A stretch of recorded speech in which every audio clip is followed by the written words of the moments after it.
Hi అండి. దసరా నవరాత్రులు వస్తున్నాయి. అమ్మవారికి ప్రసాదముగా శనగ గుగ్గుళ్ళు ఎలా రెడీ చేసి చూపిస్తాను. చాలా ఈజీగా టేస్టీగా ఉండేలాగా చూపిస్తాను.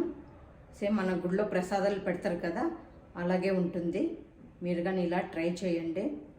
అది ఎలా అని చూపిస్తాను. ఈ నవరాత్రులలో గుగ్గుళ్ళు చాలా ఇంపార్టెంట్గా అన్ని గుళ్ళల్లో పెడతా ఉంటారు. సేమ్ గుళ్ళో ఉండే ప్రసాదం లాగా ఎలా రెడీ చేసి చూపిస్తాను. మీరు కానీ ఇలా ట్రై చేయండి. నేనైతే ఇలాంటి శనగలు తీసుకున్నాను. ఇలాంటివే ప్రసాదానికి బాగుంటుంది. ఒక గ్లాస్ తీసుకున్నాను. 250 గ్రాములు అవుతుంది ఒక గ్లాసు.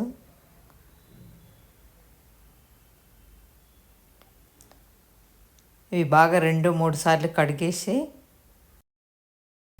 రాత్రంతా నానబెట్టుకోవాలి. మూత పెట్టేసి రాత్రంతా నాననివ్వాలి.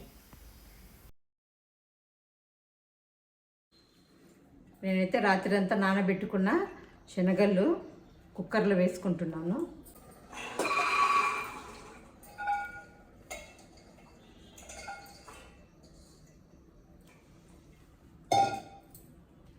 ఇదైతే ఒక గ్లాస్ వాటర్ సరిపోతుంది.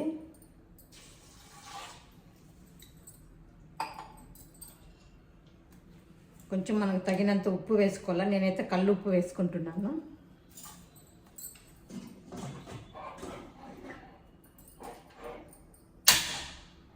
ఒక 2 విజిల్ వచ్చే వరకు ఉంచుకోవాలి.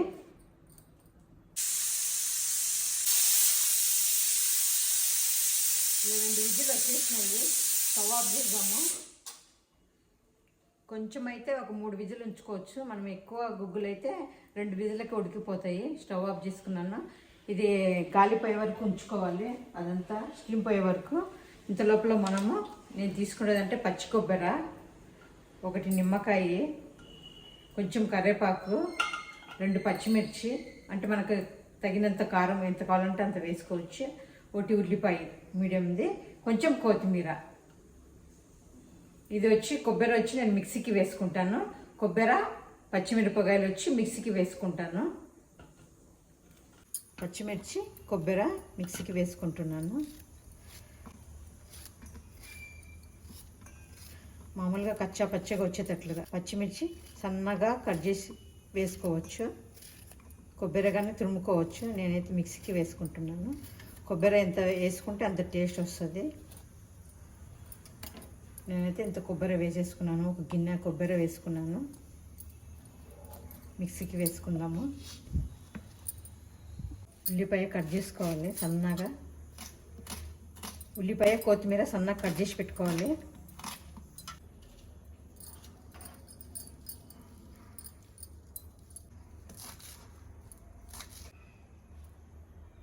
ఇలా మూత తీసేసిన వడగట్టుకోవాలి.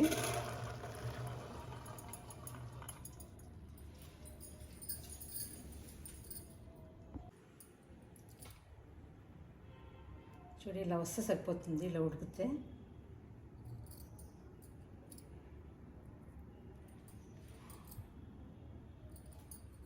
పక్కన పెట్టేసుకుందాము. తాలింపు వేసుకుందాము. స్టవ్ ఆన్ చేసుకుని ఒక 2 టేబుల్ స్పూన్ ఆయిల్ అయితే సరిపోతుంది. కొంచెం ఆవాలు, జీలకర్ర,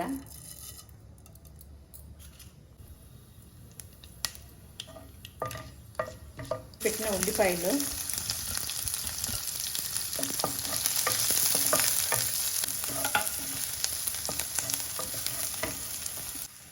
ఒకటి ఎండుమిర్చి తుంచేసుకోవాలి చిన్నగా,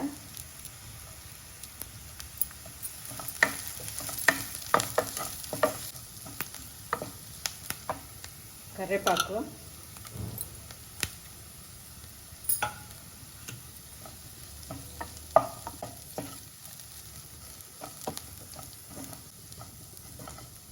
ఇట్లా ఎక్కువ వేగకూడదు. ఉల్లిపాయలు కొంచెం లైట్గా వేగితే సరిపోతుంది.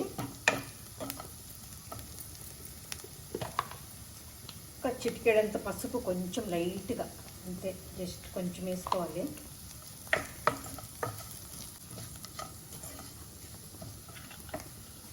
కట్ చేసి పెట్టుకున్న కొత్తిమీర,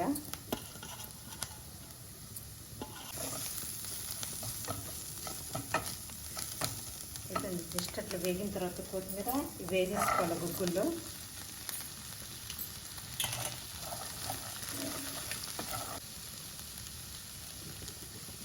మిక్సీ పట్టుకున్న కొబ్బరి వేసుకోవాలి.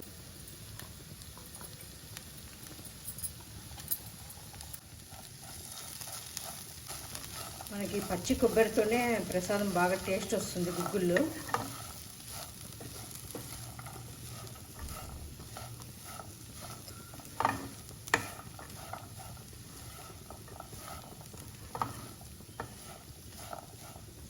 ఆల్రెడీ గుగ్గుల్లో ఉప్పు వేసాం కదా, పైన కొబ్బరికి ఏమన్నా కావాలంటే వేసుకోవచ్చు, లేకపోతే సరిపోయిందంటే సరిపోతుంది.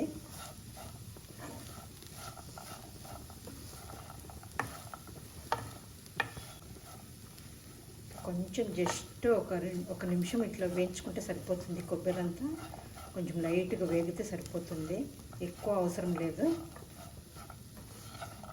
ఎందుకంటే ప్రసాదం తింటప్పుడు మనకు పచ్చి కొబ్బరి కొంచెం అట్లా టేస్ట్ వస్తుంది.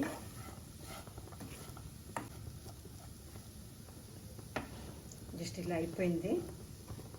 స్టవ్ ఆఫ్ చేసుకున్న తర్వాత కొంచెం ఒక అర్థము నిమ్మకాయ పిండుకుందాము. ఎందుకంటే దుర్గమ్మకు నిమ్మకాయలు అంటే బాగా ఇష్టం కదా. ఇట్లా ప్రసాదం కానీ బాగా టేస్ట్గా వస్తుంది. ఇట్లా కొంచెం పిండుకుంటున్నా. ఎక్కువ గుగ్గులైతే ఒక నిమ్మకాయ వేసుకోవచ్చు. ఇలా ట్రై చేసి చూడండి, చాలా టేస్టీగా ఉంటుంది ప్రసాదము. అంతా ఇలా కలుపుకోవాలి. అయిపోయింది. అమ్మవారి ప్రసాదము శనగ గుగ్గులు రెడీ అయింది. అమ్మవారి ప్రసాదం ఇలా రెడీ అయింది. అమ్మవారికి నిమ్మకాయలు అంటే ఎందుకు ఇష్టము మీకు తెలిసిగిన కామెంట్స్ పెట్టండి. నిమ్మకాయల పులిహోర, నిమ్మకాయల దీపాలు, అమ్మకు నిమ్మకాయల హారం వేస్తుంటారు. అందుకని నేను ఈ ప్రసాదంలో అమ్మవారికి ప్రసాదం చేసేటప్పుడల్లా కొంచెం నిమ్మకాయ యాడ్ చేస్తాను. అమ్మవారికి నిమ్మకాయలు అంటే ఎందుకు ఇష్టము మీకు తెలిసిగిన కామెంట్స్ పెట్టండి.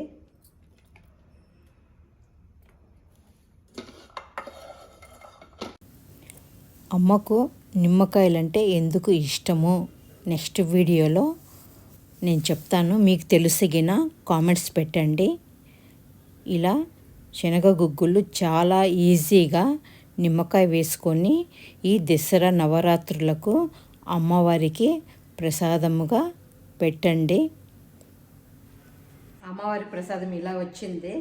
ఎలా వచ్చిందో కామెంట్స్ పెట్టండి. లైక్ అయితే షేర్ చేయండి, సబ్స్క్రైబ్ చేసుకోండి.